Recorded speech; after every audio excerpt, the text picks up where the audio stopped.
básicos de la materia.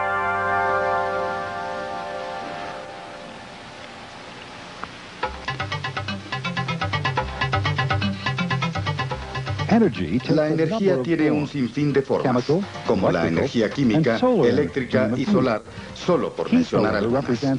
Sin embargo, el calor representa una de las formas más importantes que puede tomar la energía. La energía eléctrica puede convertirse en energía calorífica cuando una corriente eléctrica calienta los filamentos. El calor también puede generarse en las reacciones químicas. Por ejemplo, los fuegos artificiales generan calor cuando explotan en una infinidad de colores. Y la combustión de combustibles como el carbón y la madera también son reacciones químicas. ¿Qué es exactamente el calor, la temperatura y la energía térmica? La temperatura.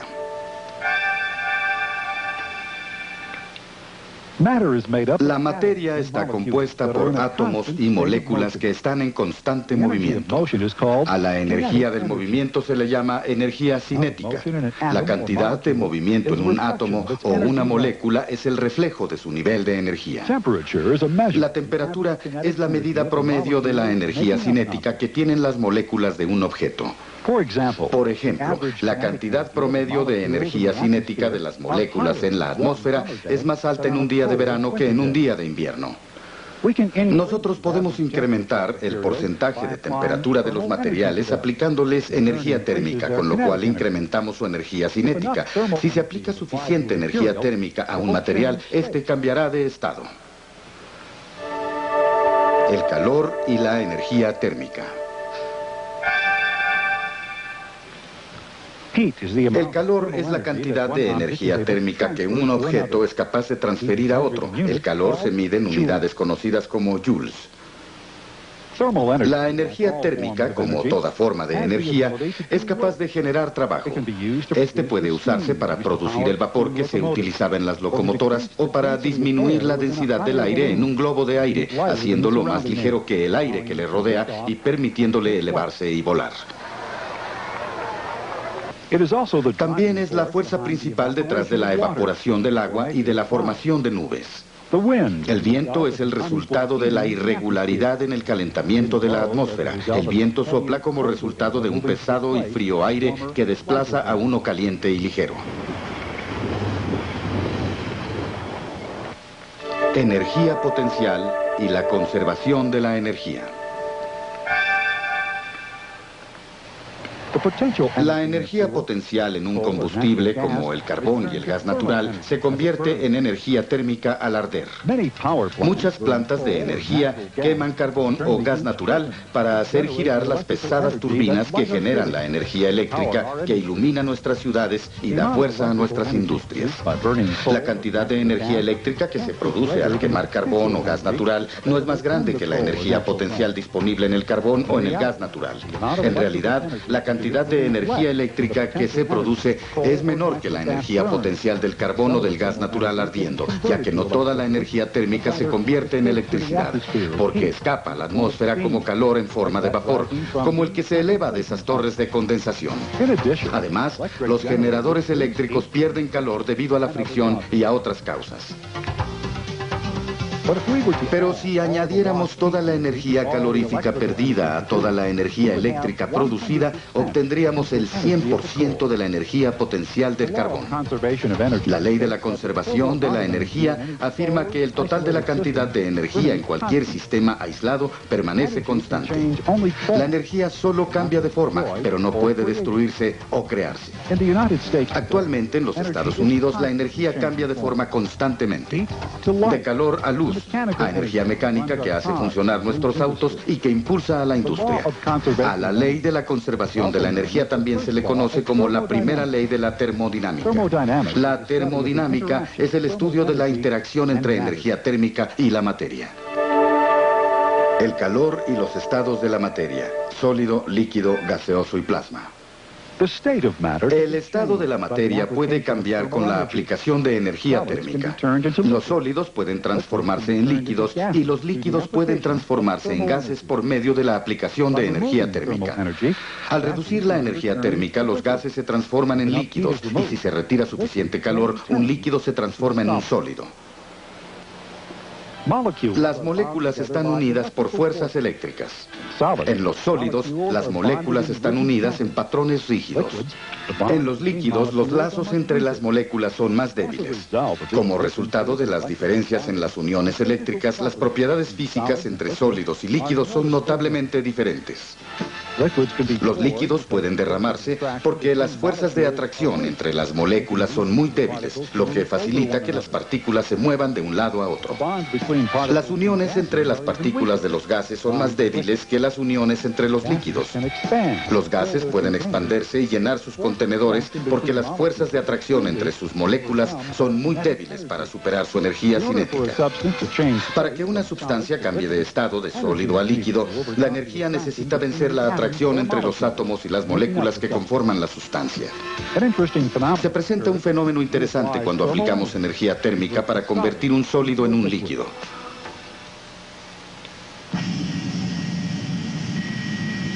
Mientras se aplica calor a este trozo de aluminio, su temperatura se eleva continuamente hasta que comienza a derretirse. Una vez que el aluminio alcanza este estado y aunque se siga aplicando calor, la temperatura del aluminio permanece constante hasta que todo el aluminio se convierte en líquido. Esto se debe a que la energía térmica que se aplica al aluminio no logra convertirse en energía cinética, y entonces ocurre un cambio de estructura que incrementa la energía potencial del aluminio. A la temperatura en la que ocurre este cambio se le conoce como punto de fusión. El punto de fusión de un material es también su punto de congelación.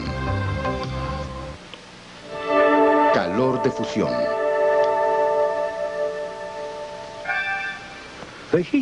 Al calor necesario para convertir una sustancia de sólido a líquido, mientras que su temperatura no aumenta, se le conoce como calor de fusión. La cantidad de energía necesaria para convertir el hielo a 0 grados centígrados en agua a 0 grados centígrados es de 334 joules por gramo. El hielo se usa como refrigerante porque absorbe la energía pero no incrementa su temperatura. Si 2 kilogramos de hielo se introducen en un refrigerador, el hielo absorberá 668 kilojoules de energía térmica de las bebidas que hay en su interior mientras se derrite. Cuando calentamos agua, su temperatura normalmente aumenta hasta que llega al punto en que se forma vapor. En este punto, el agua mantiene la misma temperatura. A esto se le conoce como el punto de ebullición de la sustancia. Calor de vaporización.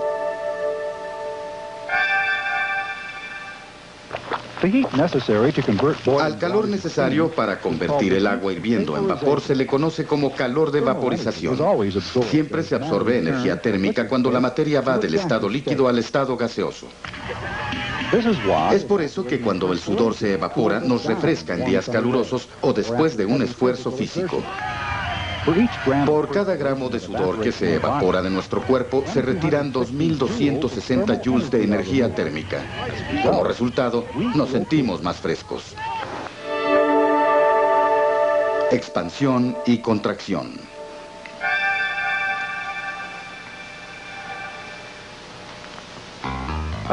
Otro fenómeno que ocurre cuando una sustancia es calentada o enfriada es la expansión o la contracción.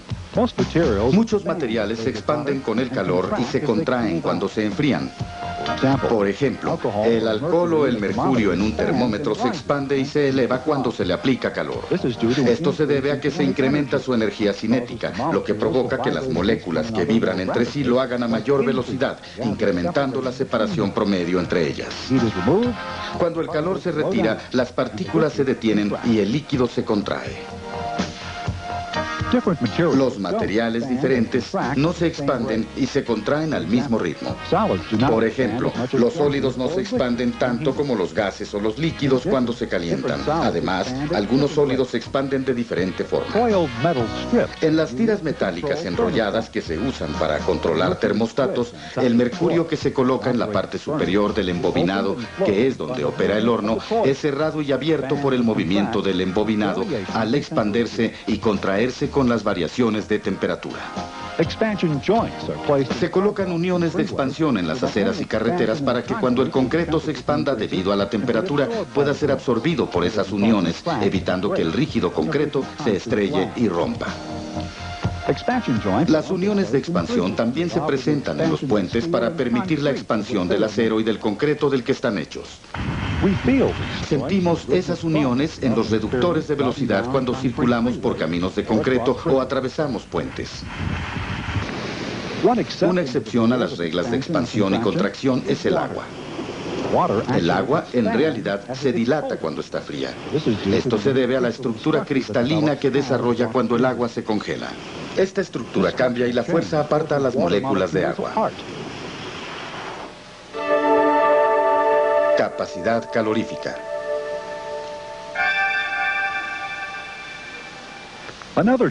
Otra diferencia entre los materiales es su capacidad calorífica.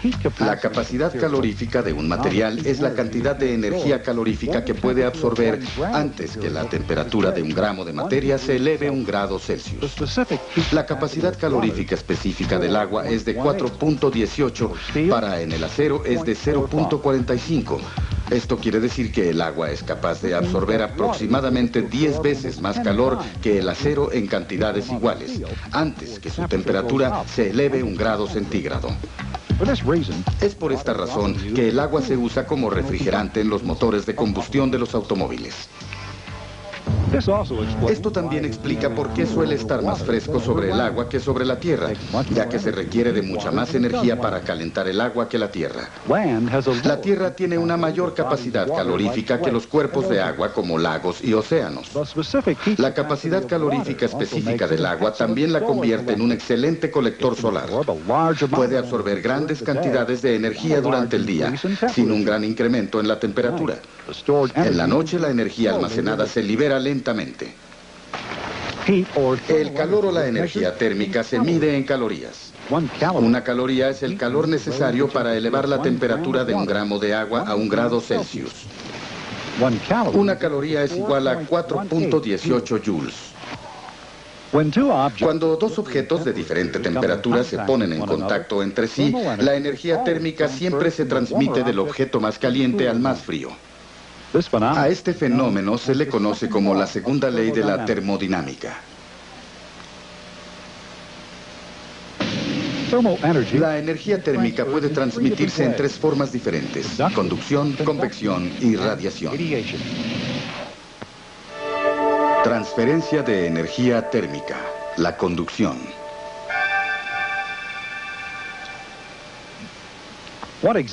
Un ejemplo de conducción es la sensación que sentimos cuando caminamos descalzos en arena caliente.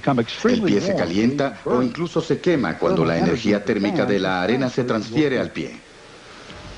En este ejemplo de conducción, la arena tiene una mayor temperatura que el pie. Por lo tanto, las moléculas de la arena tienen una mayor energía cinética que el pie. Por otro lado, si se camina en un arroyo, el calor del pie se disipa dentro del agua y el pie se refresca. En ambos casos, la energía térmica se transmite por la conducción de partícula a partícula. La transmisión de energía térmica por conducción ocurre en sólidos, gases y en líquidos. Transferencia de energía térmica, convección. El calor también puede transmitirse en un proceso llamado convección. La convección solo ocurre entre líquidos y gases. El proceso de convección ocurre cuando la energía térmica provoca corrientes que se convierten en líquidos y gases. Cuando se aplica calor a la atmósfera a través de una carretera caliente o por el impulso de un avión, las moléculas del aire se excitan y tienden a separarse. El aire caliente menos denso se eleva, mientras que el aire más frío es llevado hacia abajo por la gravedad. Este movimiento de aire de diferentes temperaturas crea una corriente de convección. El viento y las nubes que dan forma al clima son finalmente el resultado de la convección del flujo de aire en la atmósfera. Las corrientes de convección no pueden ocurrir en el vacío del espacio, ya que no hay ni líquidos ni gases en los que la corriente de convección pueda desarrollarse. Transferencia de energía térmica, radiación. Sin embargo, la radiación donde la energía se transfiere en ondas sí puede ocurrir en el vacío. La radiación no depende de partículas que muevan la energía. El calor del sol que sentimos en un día frío de invierno, a pesar que el exterior esté frío, es el resultado de la radiación infrarroja del sol. El calor radiante puede atraparse fácilmente detrás de muros de vidrio para crear el conocido efecto invernadero. Los rayos de la radiación infrarroja calientan varias superficies dentro del edificio y a través de la conducción y de la convección, el aire caliente circula por todo el edificio, pero la energía calorífica que se incrementa continuamente es incapaz de escapar debido al mismo cristal. Conductancia térmica.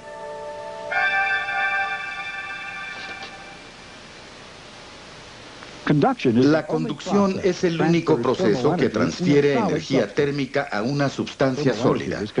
La energía térmica puede transmitirse por todos los materiales sólidos, aunque algunos sólidos son mejores conductores de energía que otros. El cobre es un excelente conductor que se usa comúnmente en el fondo de ollas y cacerolas para distribuir la energía equitativamente. A la capacidad del material para conducir energía térmica se le conoce como conductancia térmica. La conductancia térmica se mide en la cantidad de energía térmica que puede pasar a través del material en una hora.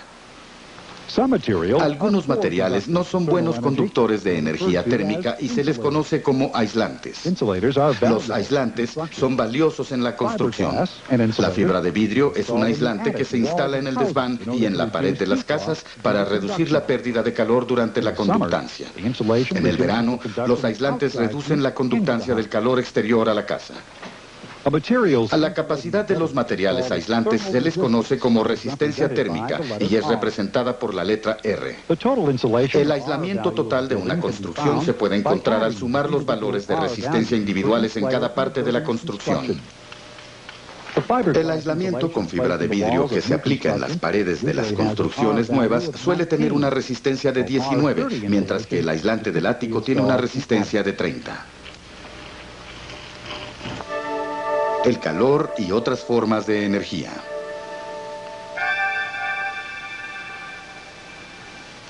Tal vez uno de los usos más importantes del calor sea la generación de electricidad. Esto se hace típicamente quemando carbón, gas natural o aceite crudo. Pero esos combustibles fósiles son recursos limitados, por lo que debemos buscar combustibles alternos para hacer girar las grandes turbinas que generan electricidad. Muchas ciudades como Long Beach en California producen electricidad quemando la basura de la ciudad.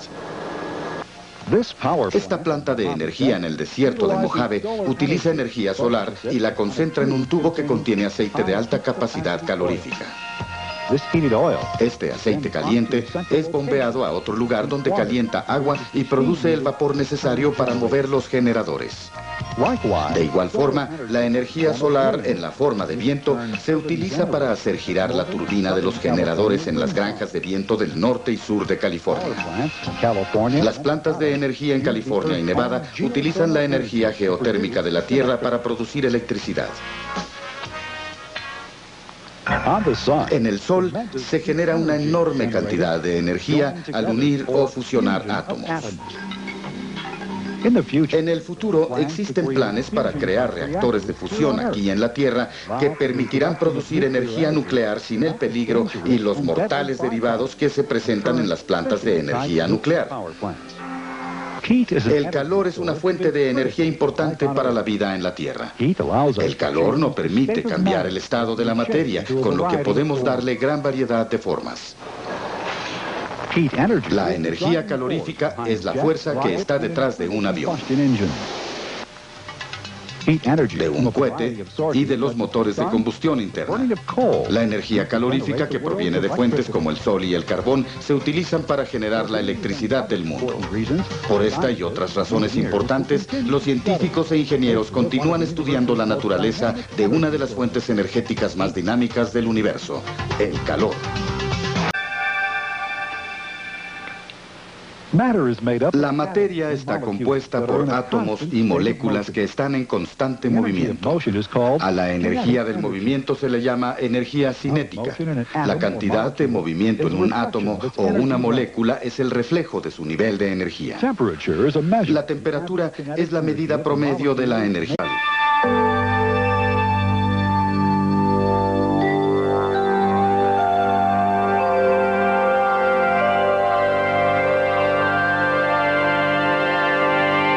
El calor y los estados físicos de la materia.